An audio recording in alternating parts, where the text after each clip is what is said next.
గింజల పంటల్లో ప్రధానమైన పంట వేరుశెనగ. తెలుగు రాష్ట్రాల్లో అధిక విస్తీర్ణంలో సాగు చేస్తూ ఉంటారు రైతులు.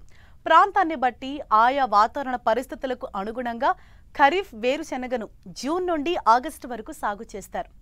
ముఖ్యంగా ఉత్తర కోస్తా జిల్లాలో తేలిక నేలల్లో జూన్ నెలలో వేరుశెనగను విత్తుతారు. పాత రకాల స్థానంలో ప్రస్తుతం అధిక దిగుబడినిచ్చే అనేక నూతన రకాలు అందుబాటులో ఉన్నాయి. వీటి గుణగణాలు, సాగులో పాటించాల్సిన మెళకువల గురించి విశాఖ జిల్లా కొండెంపూడి కృషి విజ్ఞాన కేంద్రం సీనియర్ శాస్త్రవేత్త డాక్టర్ గౌరీ రైతాంగానికి తెలియజేస్తున్నారు.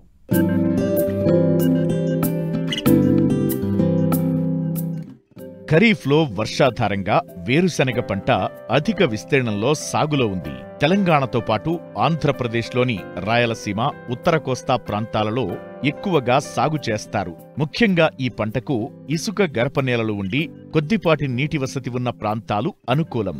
ఉత్తర కోస్తా జిల్లాల్లో సాగులో ఉన్న ప్రధాన నూనె గింజల పంట వేరుశెనగ అని చెప్పవచ్చు. అయితే ఇక్కడి రైతులు ఇంకా పాత రకాలనే సాగు చేయటం వల్ల ఆశించిన ఫలితాలు సాధించలేకపోతున్నారు. దీనికి తోడు తరచూ తుపాన్ల బెడద వల్ల దిగుబడులు తగ్గుతున్నాయి. ఈ నేపథ్యంలో ఖరీఫ్ వేరుశెనగలో అధిక దిగుబడిని పొందాలంటే రకాల ఎంపిక మొదలు పంట నూర్పిడి వరకు ఎప్పటికప్పుడు తగిన యాజమాన్య సస్యరక్షణ చర్యలు చేపట్టినట్లయితే నాణ్యమైన అధిక దిగుబడులు పొందే అవకాశం ఉందంటున్నారు విశాఖ జిల్లా కొండెంపూడి కృషి విజ్ఞాన కేంద్రం సీనియర్ శాస్త్రవేత్త డాక్టర్ గౌరీ. ముఖ్యంగా మన జిల్లాలో ఈ వేరుశెనగ సాగు గురించి చూసినట్లయితే తో కూడిన ఎర్ర నేలలు వేరుశెనగ సేద్యానికి చాలా అనుకూలంగా ఉంటాయి. అయితే వేరుశెనగలో మనం మంచి రకాలను ఎంచుకొని సరైన పద్ధతిలో సాగు చేసినట్లయితే ఎకరానికి 25 నుంచి 30 క్వింటాల దాకా దిగుబడిని తీసుకోవచ్చు. మనకి బోల్డ్లో చూసుకున్నట్లయితే K6 ఇది చాలా పాత రకమే కానీ మన ప్రాంతంలో మంచి దిగుబడిని ఇస్తుంది. అలాగే K6తో పాటు మనకి K7 బోల్డ్, ఈ K8 బోల్డ్ రకాలు కూడా మనకి అందుబాటులో ఉన్నాయి. ఈ రకాలన్నీ కూడా మన ప్రాంతానికి అనువైన రకాలు. వీటితో పాటు మనకి ఈ కదిరి వ్యవసాయ పరిశోధన స్థానం నుంచి నూతనంగా రిలీజ్ అయినటువంటి లేపాక్షి రకం కూడా ముఖ్యంగా ఖరీఫ్లో సాగు చేసుకునేటప్పుడు ఈ లేపాక్షి రకం చాలా అనుకూలమైన రకము. ఇతర రకాలు 20 నుంచి 25 క్వింటాల దిగుబడి ఇస్తున్నప్పుడు ఈ లేపాక్షి చూసుకున్నట్లయితే దాదాపు 40 క్వింటాల వరకు కూడా మనకి దిగుబడిని ఇవ్వడం జరుగుతుంది. దాంతోపాటు ఏంటంటే ఇది స్టే గ్రీన్ వెరైటీ అనమాట. పంట కోతకు వచ్చినప్పటికీ కూడా మొక్క అనేది మనకి గ్రీన్గానే ఉంటుంది. కాబట్టి మనం పశువులకి మనం వేసుకోవడానికి కూడా ఇది అనుకూలమైన రకము. ఇవి కాకుండా మనకి తిరుపతి నుంచి రిలీజ్ చేసినటువంటి ధరణి, తర్వాత నిత్యహరిత, తర్వాత గ్రీష్మ, ఈ అన్ని రకాలు కూడా మనకి అనుకూలమైన రకాలే.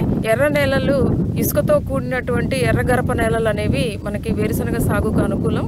దాన్ని మనం లెవెల్డ్గా మనం దాదాపు ఒక 20 నుంచి 25 సెంటీమీటర్ల లోతు దుక్కి మనం నాగలితోనూ, ఆ తర్వాత డిస్క్ హ్యారాతో, తర్వాత కల్టివేటర్తో, ఆ తర్వాత మనం ఈ లెవెలింగ్ బ్లేడ్ తోటి చేసుకొని 30 సెంటీమీటర్ల దూరంలో మనం సాళ్లను ఏర్పరచుకొని వరుసలలో విత్తుకున్నప్పుడు మనకి వేరుశెనగ అనేది మంచి దిగుబడిని ఇవ్వడం జరుగుతుంది. వరుసకి మధ్య దూరంలో 30 సెంటీమీటర్లు, అలాగే విత్తనానికి మధ్య మనం ఒక 10 నుంచి 15 సెంటీమీటర్లు ఉండేలాగా మనం విత్తనాలను గొర్రుతో కానీ లేదంటే వరుసల్లో కానీ వేసుకున్నట్లయితే మనకి ఈ లైన్ సోయింగ్ అనేది తప్పనిసరిగా మనం వేరుశెనగలో చేసుకోవాలి. ముఖ్యంగా రైతాంగం ఏంటంటే బొంగరపు సాలని, లేదంటే బ్రాడ్కాస్టింగ్ అని, లేదంటే తక్కువ కూలీలు కొంచెం పడతారని చెప్పి మనకి వరుసల్లో కాకుండా మామూలుగా బొంగరం సాళ్లలో ఎక్కువగా వేసేస్తుండడం వల్ల మనకి దిగుబడి తక్కువగా రావడానికి అది కూడా ఒక కారణం. అంతేకాకుండా మనం కలుపు యాజమాన్యం కానీ లేదా ఈ అంతర కృషులు ఇవన్నీ చేయడానికి మనకి వరుసల్లో వేసుకోలేనప్పుడు మనం అవన్నీ చేయలేం. కాబట్టి మనకి దిగుబడులు తగ్గే అవకాశం ఉంది. కాబట్టి రైతు సోదరులు తప్పనిసరిగా వరుసల్లో విత్తుకున్నప్పుడు మనకి మంచి దిగుబడి రావడం అనేది జరుగుతుంది. అలాగే విత్తన శుద్ధి అనేది తప్పనిసరిగా చేసుకోవాలి. ఎందుకంటే మన ప్రాంతంలో ఎక్కువగా వేరుశెనగకి ఎండు తెగులు అనేది మనకి చాలా కామన్గా వచ్చి పాపులేషన్ అనేది చాలా డ్రాస్టిక్గా తగ్గిపోతుంది. కాబట్టి దీన్ని నివారించుకోవడానికి విత్తన శుద్ధి కోసమే తయారు చేసినటువంటి ఈ టెబుకొనజోల్ మందును ఒక ఎకరా విత్తనానికి 40 గ్రాములు మందు పడుతుంది. దీన్ని మనం శుభ్రంగా విత్తనానికి పట్టించి నీడల్లో ఆరబెట్టుకొని తర్వాత మనం వేసుకున్నట్లయితే ఈ తెగులు, మనం వేరుకుళ్ళు తెగులని మనం నివారించవచ్చు. ఈ రకంగా విత్తన శుద్ధి చేసుకున్న తర్వాత 30 నుంచి 30 సెంటీమీటర్ల దూరంలో వరుసల్లో విత్తనాన్ని విత్తుకోవాలి. తొలి దశలో ఈ వేప నూనెను మనం 10 నుంచి 15 రోజుల వయసులో మొక్కల వయసు ఉన్నప్పుడు మనం పిచికారీ చేసుకున్నట్లయితే మనకి ఈ పురుగులు తెగుళ్ళ నుంచి తొలి దశలోనే మనం చాలా వరకు నివారించుకోగలుగుతాము. భూసార పరీక్షలను అనుసరించి ఎరువుల మోతాదును నిర్ణయించుకోవాలి. ముఖ్యంగా వర్షాకాలంలో ఎరువులను అతిగా వాడొద్దు. సిఫార్సు మేరకే సరియైన సమయంలో వెయ్యాలి. ఇటు సూక్ష్మ పోషక లోపాలను ఎప్పటికప్పుడు గుర్తించి తగిన జాగ్రత్తలు తీసుకోవడం ద్వారా నాణ్యమైన దిగుబడులను పొందేందుకు అవకాశముంటుంది.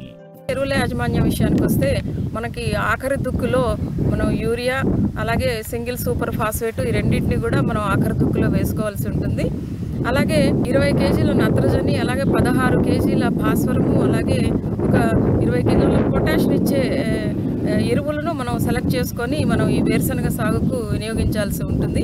పుష్పాలు అవి వస్తున్న దశలో మనం ఎకరానికి ఒక 200 కిలోల జిప్సం అనేది మొక్క మొదళ్ళ వద్ద మనం వేసుకోవాల్సి ఉంటుంది.